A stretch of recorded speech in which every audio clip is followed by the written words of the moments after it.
Doctor, நீங்கள் அந்த யார்கிட்ட போய் சொல்கிறது அப்படிங்கிற பாயிண்ட்லேருந்து நம்ம தேவநேயன்ட்ட கேட்கலாம். தேவநேயன் சார், இந்த பாதிக்கப்படுகிறவர்கள் இந்த பெண்கள் தான் இப்போ அதிக அளவில் பாதிக்கப்பட்டாலும் அவர்கள் இந்த புகார் அளிக்கும் இடம் என்பது இன்னும் ஒரு பாதுகாப்பற்ற ஒரு சூழ்நிலை தான் இருக்குது. அது சென்னையாக இருக்கட்டும், அல்லது நீங்கள் சொல்லும் மாதிரி போச்சம்பள்ளியோ உசிலம்பட்டியோ ஒரு கிராமமாக இருக்கட்டும், இது போன்ற நிகழ்வுகள் ஏற்படும் போது அந்த பெற்றோர்களோ அந்த குழந்தைகளோ அந்த எதிர்காலம் பாதிக்கப்படக்கூடும்.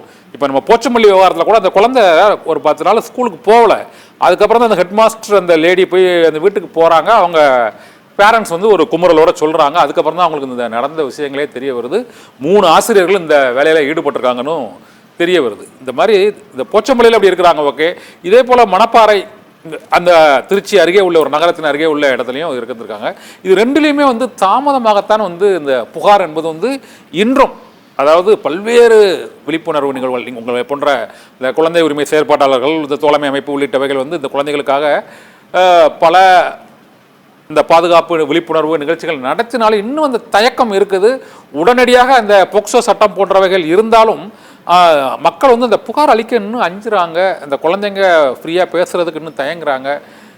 இதை விட்டு வெளியே வரும் மேலை நாடுகளைப் போல இந்த பிரச்சனையை ஒரு குற்றமாக வெளிக்கொண்டு வருவதில் இன்னும் அந்த சமூகத்தில் இருக்கக்கூடிய அந்த தயக்கம் போவதற்கு என்ன சார் பண்ணணும்?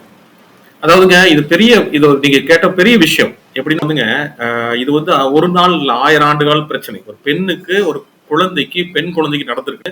இந்த வீட்டில் இருக்கிற கட்டமைப்பு, சாதிய கட்டமைப்பு, மத கட்டமைப்பு, சமூக கட்டமைப்புல தாண்டி காவல் நிலையத்திலிருந்து வழக்கு பதிவு செய்யறதுங்கிறது நான் சொல்றது 4563 போக்சோ கேசஸ் 2023 அப்படின்னா இதோட 10 மடங்கு கூட தான் இருக்கும். ஏன்னா ஒரு பெண் குழந்தைக்கு நடந்துருச்சு அப்படின்னா என்னன்னா, ஐயோ போயிடாத, உனக்கு நாளைக்கு பேப்பர்ல எல்லாம் போட்டுருவாங்க, எல்லாரும் ஊரெல்லாம் கேட்பாங்க, நாளைக்கு உனக்கு கல்யாணம் ஆகாது, உனக்கு மாப்பிள்ளை கிடைக்காது அப்படிங்கிற ஒரு சமூக கட்ட பெண்ணுக்கு நடந்துருச்சாவே ஆட்டோமேட்டிக்கா என்ன ஆயிடுன்னு கொண்டு ஒரு இடத்துல நிறுத்திடுவாங்க. நீங்க யோசிச்சு பாருங்க, இன்னைக்கு இந்த நம்ம நாட்டோட நிலைமை எப்படின்னா, குற்றம் பண்ணும் அழகா ஜாலியா சுத்திட்டு இருப்பான், குற்றத்தால் பாதிக்கப்பட்டவங்க கூனி குறுகிற நிலைதான் நம்ம நாட்டுல இருக்குன்னு வருத்தத்துக்கு ஒரு விஷயம் தான். யாருன்னா அந்த பாதிக்கப்பட்ட குழந்தையே நோக்கி, நீ சுமாரு, நீ அங்க ஸ்கூல்ல இருக்காத, நீ போயிடு, அவன் 4 இடத்துல பண்ணிட்டு இருப்பான், அவனை சொல்றதுக்கான வழிகள் கிடையாது.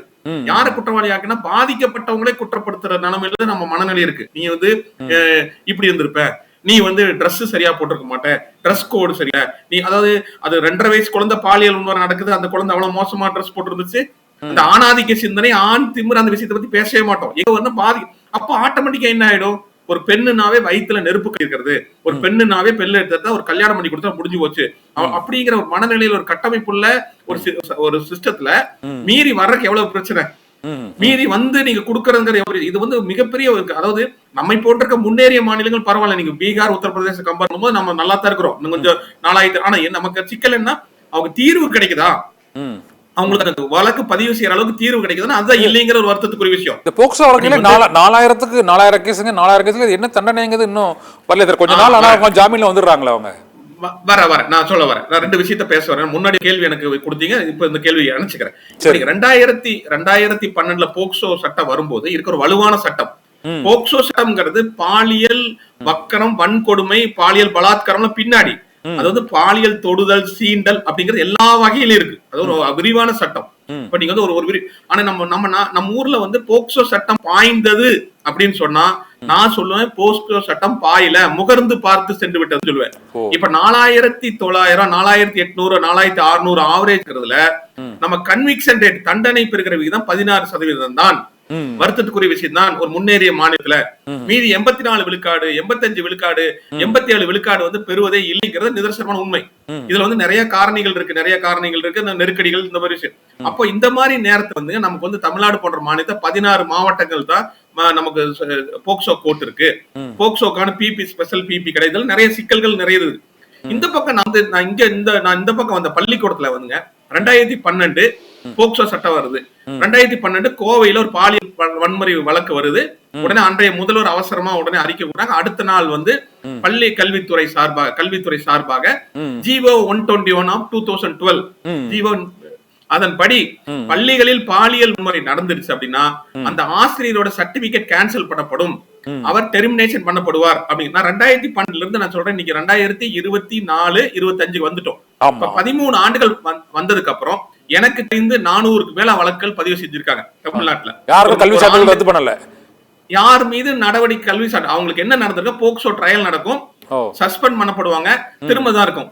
இன்னைக்கு வந்து நான் கேட்கிறேன், பள்ளி கல்வித்துறை ஓபன் ஹேண்டடாக திறந்த மனதோடு வெளியே வந்து வெள்ளை அறிக்கை கொடுக்க தயாரா? நான் இந்த அரசாங்கம் அந்த அரசாங்கம் சொல்ல, 2 அரசாங்கத்தையும் கேட்கிறேன், போன அரசையும் கேட்கிறேன். 2012 இருந்து 21 வரைக்கும் நீங்க அரசு பாதிக்கு அதாவது அந்த குற்றச்செயலில் ஈடுபட்டவர்கள் மீது அந்த துறை ரீதியான நடவடிக்கை இல்ல, ஏற்கனவே சட்டத்தில் உள்ளபடியே நடவடிக்கை இல்லைங்கிறீங்க.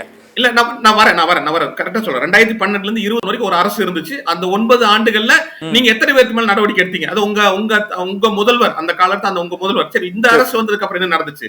எடுக்கல.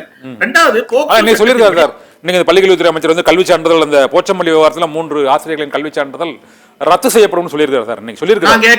நான் கேக்குறேன் 400க்கு மேல இருக்கிறாங்க, அவங்க மேல என்ன நடவடிக்கை எடுப்பீங்க? எடுக்கல. 10 பேருக்கு மேல ஒரு 10 பேருக்கு முன்னாடி நடவடிக்கை எடுத்திருந்தீங்கன்னா இவங்க பண்ணிருப்பாங்களா? ஆமா, தொடக்கமே 10 ஆண்டுகளுக்கு தொடங்குது. நான் கேக்குறேன், 2012 வந்ததுக்கு அப்புறம் 2025 உட்கார்ந்துட்டு செய்வேன்னு சொல்றீங்கன்னா அப்புறம் என்னன்னு கேக்குறேன். நீங்க ஒண்ணு நடக்காமல் இருக்கிறதுக்கான வேலை செய்ய மாட்டேங்கிறீங்க, நடந்ததுக்கு அப்புறம் ஒண்ணு செய்ய மாட்டேங்கிறீங்க. என்னத்துக்கு செய்றீங்க கேக்குறேன். கோவம் வருது, நியாயமா இல்லீங்களா? நான் டேட்டா வச்சுதான் பேசுறேன். பள்ளிகள்ல வந்துங்க, தமிழ்நாடு பள்ளி கல்வித்துறை எப்படின்னா, ஏதாவது நடந்துச்சுன்னா ஒரு ரெஸ்பாண்ட் பண்ணுவாங்க. எப்படி ஒரு என்சிசி, ஒரு நிமிஷம், என்சிசிக்கு வந்துச்சா உடனே அதுக்கு ஒரு ஜீவோ போடு, ஆன்லைன்ல வந்து ஒரு ஜீவோ போடு, அவ்வளவுதான், முடிஞ்சு போச்சு.